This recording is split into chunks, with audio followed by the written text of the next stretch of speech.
Big boss എന്ന reality show ഒരാളുടെ ജീവിതത്തിൽ സംഭവിച്ചാൽ എങ്ങനെയുണ്ടാകും?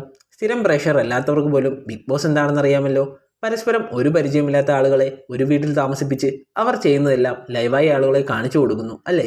ഇതുപോലെ ലൈവായിട്ട് ഒരാളുടെ ജീവിതം, അതായത് അയാൾ ജനിച്ചപ്പോൾ മുതലുള്ള ജീവിതം ഇങ്ങനെ സ്ട്രീം ചെയ്താൽ എങ്ങനെ ഉണ്ടാകും? ഈ ഒരു കൺസെപ്റ്റിലെടുത്ത ഒരു ഇൻട്രസ്റ്റിംഗ് മൂവിയാണ് ഇന്ന് നമ്മൾ ഉള്ളടക്കത്തിലൂടെ കാണാൻ പോകുന്നത്. 1998 പുറത്തിറങ്ങിയ ഒരു അമേരിക്കൻ കോമഡി ഡ്രാമ മൂവിയാണ് ദ ട്രൂമാൻ ഷോ. ട്രൂമാൻ ബെർബാക്ക് എന്ന നായകനിലൂടെയാണ് കഥ ആരംഭിക്കുന്നത്. സാക്ഷാൽ ജിം ക്യാരിയാണ് ട്രൂമാൻ എന്ന കഥാപാത്രം അവതരിപ്പിക്കുന്നത്. ട്രൂമാൻ ജനിച്ചത് മുതലേ ഒരു ഐലൻഡിലാണ് താമസിക്കുന്നത്. അയാൾ ഇതുവരെ ആ ഐലൻഡ് വിട്ട് പുറത്തു പോയിട്ടില്ല.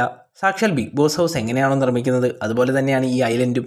അതായത് ഐലൻഡിന് ചുറ്റും ട്രൂമാനെ നിരീക്ഷിക്കാനായി 5000-ൽ പരം ക്യാമറകളുണ്ട്. അതിലൂടെ ട്രൂമാൻ്റെ ഓരോ കാര്യങ്ങളും ലോകത്തിനു മുന്നിലേക്ക് ലൈവായി സ്ട്രീം ചെയ്യുന്നു. ട്രൂമാൻ ജനിച്ചപ്പോൾ മുതൽ അയാൾ ഈ റിയാലിറ്റി ഷോയുടെ ഭാഗമാണ്. എന്നാൽ അയാൾക്ക് ഇതിനെപ്പറ്റി യാതൊരു ധാരണയുമില്ല.